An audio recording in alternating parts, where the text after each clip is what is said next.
Hey guys, welcome to GameBet. Today bringing you our video, and today we're continuing the tactical weapon series with what is part 4. That's not including the Tatanized video that I did separately. I'll link all the previous parts down below. So let's go ahead for tactical weapons series. We build some tactical weapons that are feasible to use in game, usually opposite of the meta, but here we are early in still not even Season 2 of Modern Warfare 2, so we don't really have an established meta heavily outside of the RPK. So let's go ahead now and we'll jump into this. So first off, custom 104 build here. I'm using this with a mwII blueprint. We covered this here on the channel for the blueprint series the other day. So this is the mwII blueprint for the AK-104 or the cast-off 762. This is going to give us that Midwest Industries M-Lock AK-104. So first up, the ZLR Talon 5. This is going to give us sound suppression, bullet velocity, damage range, recoil smoothness. And you can see the cons are ADS speed, aim and stability, and aim walking speed.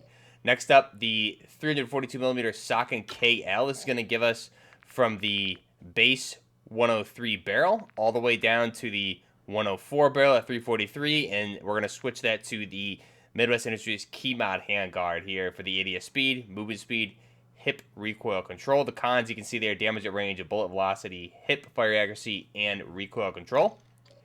Next up, going to run that Leopold Hammer optic there. Then we're going to run the F-Tech Elite stock. This is going to give us additional recoil control with this short barrel 104 build. Firing that 7.62x39. We want to control it as much as possible, especially with that hammer on there. Cons are the ADS speed and the crouch movement speed. Next up, we are running the Op X9 foregrip. So this is the one that comes with the blueprint. Hip fire accuracy, aim walking steadiness, recoil steadiness, and hip recoil control. The cons are hip walking speed and aim down sight speed. So go ahead, preview this weapon, this really nice Midwest Industries AK-104. You can see running a woodland camo on there. Looks just really clean. Love the way that looks, and it actually performs really well. We'll take a look at it in the firing range really quick just so you guys can see. Without the camos, that's what it looks like. And I've been running the woodland camo on this one. I really like how it looks here with that plum AK. So that's the 104. We'll jump in the firing range here after we cover the second gun, this being the classic M4A1. So for this one, we're using the M16 at base to give us that carrying handle with the front gas block sight post. We're going to run just any muzzle device on this. I felt we'd keep it old school Delta Special Forces here. So put on the FFS Covert 5. This is going to give us just a typical suppressor. We're not losing damage at range with this. And then the 14-inch carbine shrouds. This is that original 14-inch M4 carbine barrel with the recoil control, bullet velocity, and hip recoil control. You can see cons are movement speed, damage range, hip fire accuracy, and aim down sight speed. Going to run the Ollie V laser, or that for the ADS speed. So this is the I forgot what it was called in Modern Warfare 2019, but it's going to give us the ADS speed, aim and stability, sprint to fire speed with the cons that the laser is visible when you are aiming down sight. So just be careful where and when. And I believe in Modern Warfare 2019 it was called the TAC laser. So the Ollie V laser there, going to be a good one. We're running the Tatanized version of that. And then we're running the Tatanized version of the classic M4 butt stock. So the Assault 60 stock, going to give us the crouch movement speed, sprint speed, and aim down sight speed, as well as the cons here being the recoil control. And then we're just going to run the classic M4A1 foregrip there, the Lockwood Precision.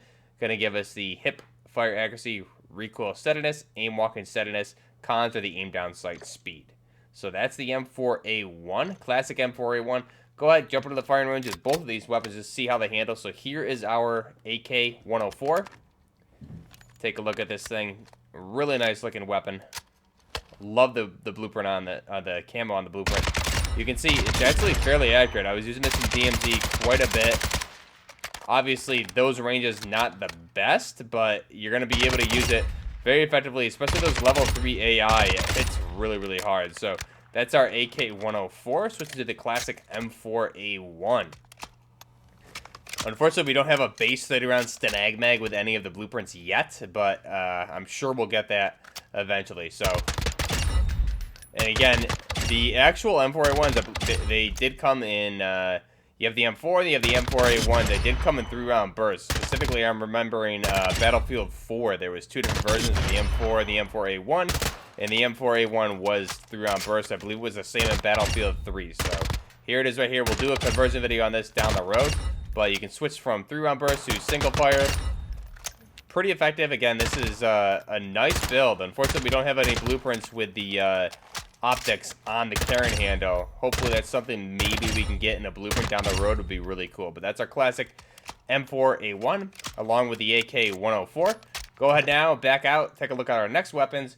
We have the Lachmann 5.56 or the HK53. So jump into this one here. Any suppressor, again, you can swap out for any muzzle device you want for that one.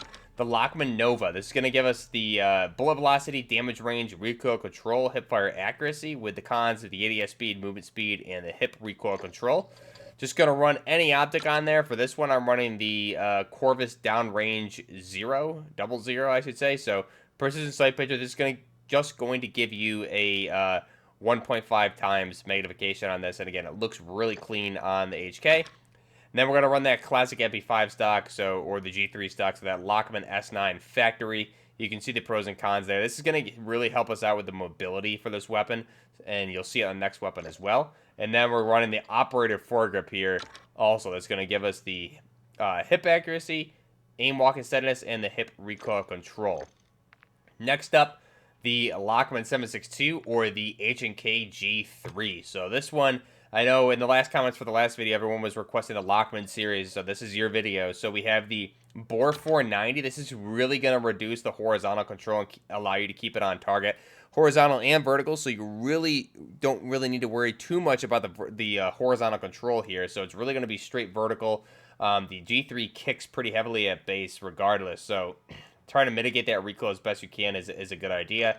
Going to run the Romeo 16-inch barrel on this. Going to give us damage range, bullet velocity, hip fire accuracy, recoil control. You can run that or the 15.9. However, I think when you tune it, you'll get better recoil out of the Romeo, but the 15.9 does at base give you better recoil control. So probably play around with those two. I think I played mainly with the 15.9 in the beta, but if you tune it, I think they're going to come out to around the same. So that's up to you. Then we're going to run the SC Soro 7. This is one of those aim point optics here. Precision sight picture at, I believe it's 1.5 times. Then again, the classic MP5 telescopic buttstock here with the Lachmann S9 factory. That classic G3 type buttstock we saw back in COD 4. And then the pineapple grip. Give us good recoil control with this thing, especially because this weapon fires 7.62 by 51mm NATO. It kicks like a mule, this one. So a lot harder to control than the Scar Heavy. So this is going to give us a lot of vertical recoil control here, which we desperately need. And we're countering that with the muzzle, which is horizontal. So let's go ahead now. We'll jump in with the HK53 of the Lachmann 5.56 to start. You can see here, clean with that tan camouflage on there. Let this thing rip. And again, this is a very, very accurate weapon. You can even kit it out better than this. I'm not tuning this, but you can just see how accurate it is. Even with the 30-round magazine here, I love the see-through magazine there. It looks really clean. Hopefully we get a G36 down the road here eventually, too, for the HK platform. But a very nice weapon. Go ahead now, the HK G3. So, again, this is going to be single fire at base.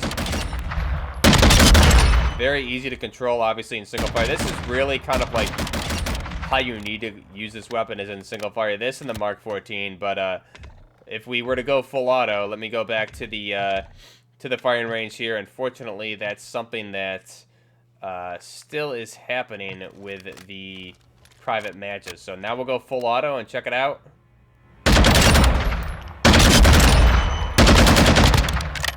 Again, 20-round magazine, not too bad. You can see the accuracy there. Even that long-range target, I'm able to hit relatively easily with this design. So this is actually a pretty good one. Try that long-range target once more. If we can get a clean shot at it. Able to get it there. And it just still hits really heavy. So single fire is ideally where you want to use this thing. Works really well. Same with the 53. Very accurate. Reminds me kind of like everyone's comparing it to the Grau. This is a good G3 build. Pretty accurate. And reduces a lot of the recoil here, especially the sway. You can see it's still swaying quite a bit, but with the 1.5 times optic, not too bad. So that's the H&K G3 and the 53. Let's go ahead and back out. And now we will move on to the H&K MP7. So staying with the H&K series, the Extend Black kite. This is going to give us that all spray suppressor on here. Sound suppression, bullet velocity, recoil smoothness, recoil control. Then we're going to go up to the Schlager RVB barrel option to give us a slightly extended barrel here.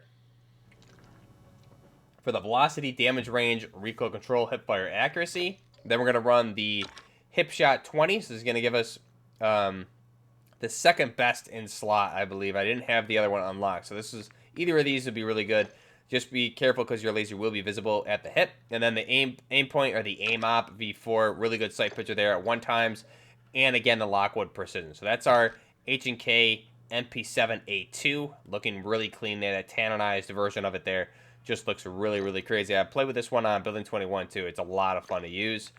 And then we're going to run with the H-BAR. So the H-BAR here. This is a unique build I just kind of threw together. The 3D printed suppressor, just because this thing, I think, is going to save a lot on the mobility. So sound suppression, recoil smoothness, and control. You're losing damage at range, but again, you already have that base long barrel there. So you're really you're not hurting yourself by putting that on. The VLK 7mW laser for the ADS speed on that. Going to run the hybrid flip sight there for the 4.8 magnification with the dual optic toggle for the 1.5 to 4.8. Then we're going to run a Bruin TS30 comb. This is going to give us aiming stability and recoil steadiness, with the cons being the movement speed and the aim down sight speed. And then we have from the base 60 round to the 42 round magazine. You also have a 100 round and a 30 round option, but 42 seems to be right in that sweet spot. So we'll go ahead, jump into the firing range here, and starting out the MP7A2 by H&K. You can see just a very, very pretty weapon. This thing's a lot of fun to use in game, especially on Building 21. And you can see very accurate this build, especially with that that barrel option. You can definitely swap some things out for the 60-round magazine too, but I feel like 42 is more than enough to take out 2 people. It's just very, very accurate at these close to medium ranges, just right where you want it. So really nice weapon. You can see the hip fire, pretty accurate at that close target. The long target, I definitely wouldn't recommend hip firing heavily, but then you have that one there. You can see we're very accurate, but obviously a lower caliber pistol cartridge is not going to hit as heavy. So then we have the H-BAR. So this is a pretty unique looking build, and let's see how it handles. So very accurate, very fast rate of fire, a lot of fun to use. And then if we remove that toggle to the 1.5, again, very accurate there. Then you can see the reload when you're empty. The hip fire looks really clean. Not as accurate as you would want for the MP7. Looks really clean there too. So that's our H&K MP7 and our H-BAR. And I believe that's going to be it for this one. We'll pick up with the next weapons in part 5. But we have the AK-104 with the classic M4A1. We have the HK-53 and the H&K G3. And then we had the H&K MP7 and the H-BAR for the heavy, or the SAW version, the light machine gun variant of the AUG. So let me know which one is your favorite out of these 6 that we covered today. And we'll pick it up next time with part 5. Till next time, this is Buffering Gaming with the Tactical Weapons Series Part 5. Till next time, Buffering Gaming out.